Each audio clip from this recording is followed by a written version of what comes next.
para comprender correctamente el significado de la autonomía cultural necesaria para encaminarse en la creación de una civilización nueva, es preciso efectuar una neta diferenciación respecto de las propuestas contraculturales y de las ideologías y políticas antagónicas contra el sistema capitalista y estatista. Los límites de esos enfoques críticos son, a mi parecer, dos fundamentales. El primero es que permanecen al interior de una concepción de izquierda, socialista, marxista o neomarxista, que es parte del sistema político vigente, o sea que está dentro de la civilización del Estado y de los partidos, y que piensa que la superación del capitalismo ocurriría como resultado de una lucha contra el sistema y que por consiguiente requiere la existencia de sujetos políticos antisistémicos, antagonistas, requiere de combatientes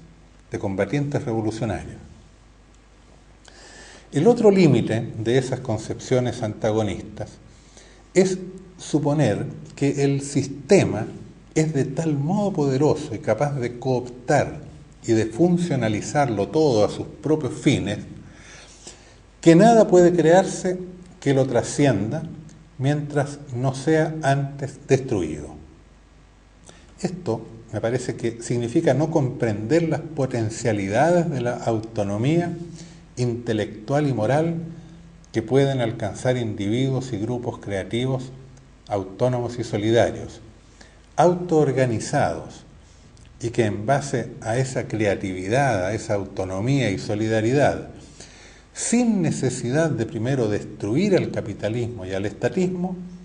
pueden iniciar la creación de una nueva y superior civilización.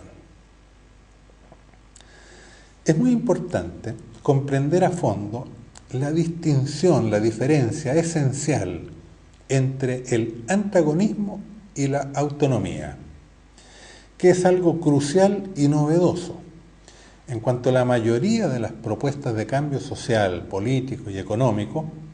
son actualmente entendidas en el sentido de una lucha contra el sistema,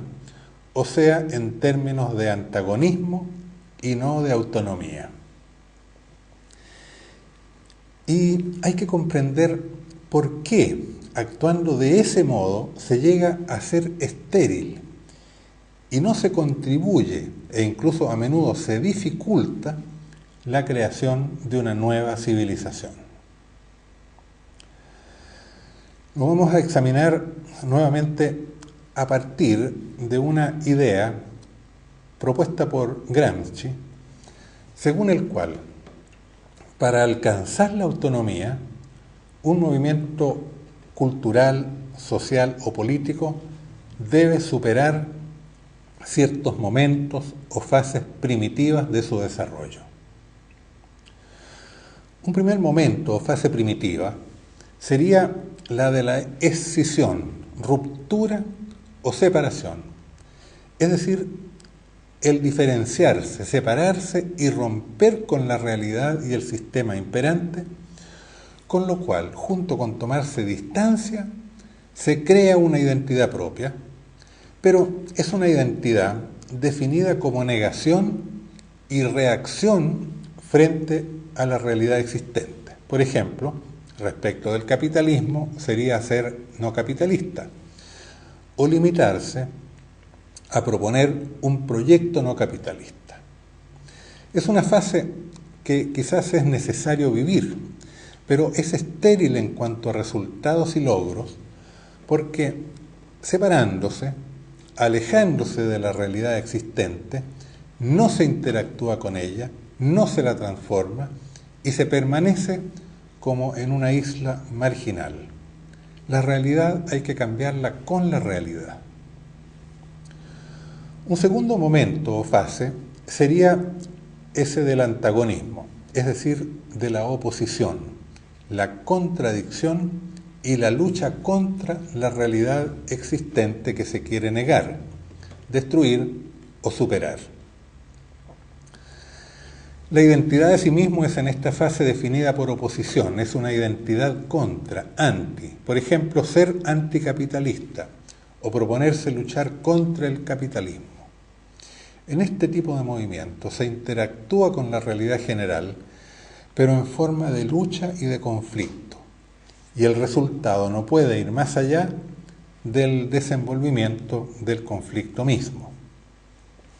El adversario se refuerza en proporción a la intensidad de la lucha de quienes lo combaten y no se genera una realidad nueva más allá de la exacerbación del antagonismo. Estos dos momentos, o estas dos fases preliminares, o mejor dicho, los movimientos que tengan esos niveles de conciencia y de propuesta, no son verdaderamente autónomos, porque se definen a sí mismos en función de lo que critican y en consecuencia permanecen en alguna medida subordinados a aquello. La oposición, la crítica, el antagonismo, la lucha contra, constituyen actitudes que permanecen en el nivel de la negación de lo viejo,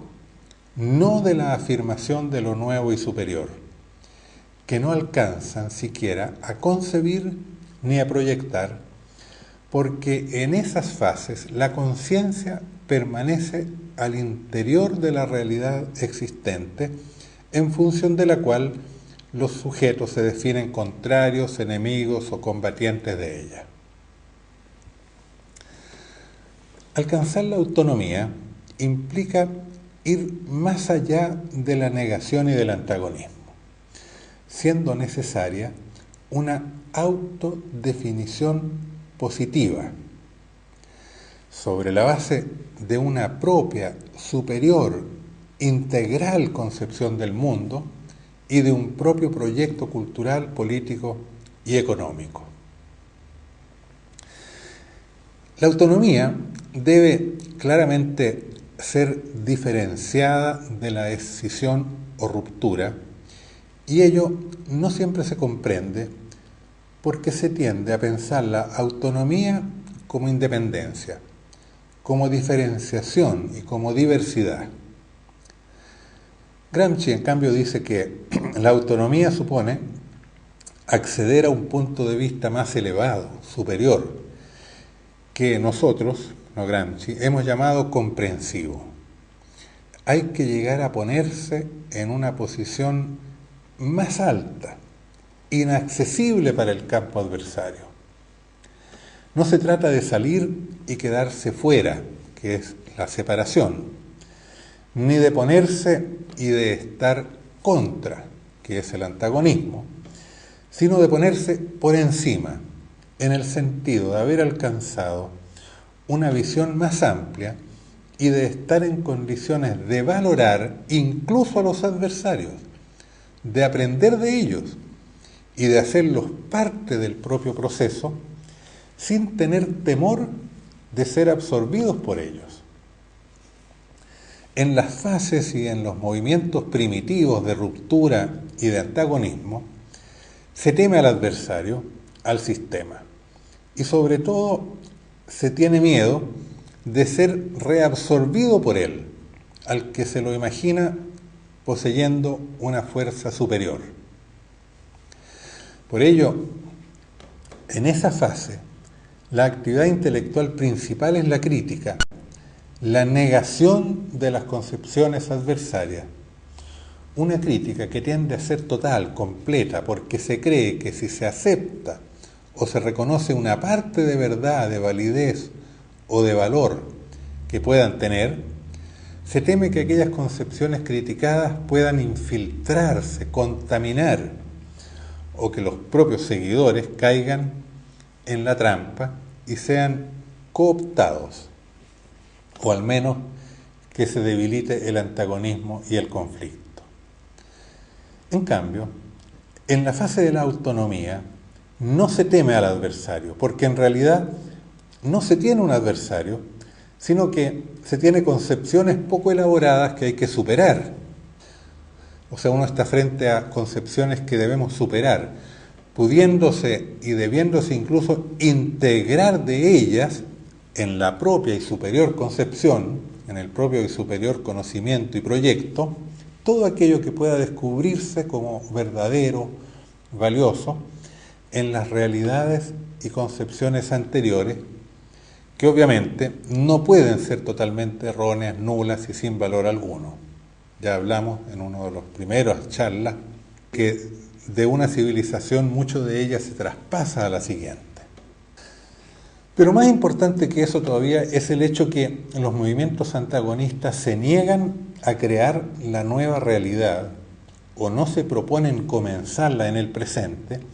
porque creen que primero y antes de crearse lo nuevo debe suprimirse lo viejo, debe derrumbarse el sistema establecido. Y como ese no se derrumba, pasan los años, las décadas y los siglos incluso en una lucha interminable y siempre con la esperanza del derrumbe que no acaba de llegar. Y de ese modo siempre se está postergando el inicio de la creación de lo nuevo. Pero aún peor es el hecho de que permanecer en el antagonismo, en la lucha y en el conflicto, tiene como resultado previsible el reforzamiento del sistema que se quisiera suprimir. Porque lo que ocurre frente a quienes lo critican y que tratan de destruirlo mediante el empleo de la fuerza, ante eso sus defensores se atrincheran, se protegen, lo refuerzan, incluso lo perfeccionan. Llegar a ser autónomos, o sea, superar los momentos de la separación o ruptura y del antagonismo o conflicto, y entonces elevarse a un punto de vista superior, comprensivo, es condición para iniciar la creación de la nueva civilización. Una creación que no debe esperar el derrumbe de la civilización establecida para abrirse camino y comenzar a desplegar las propias potencialidades.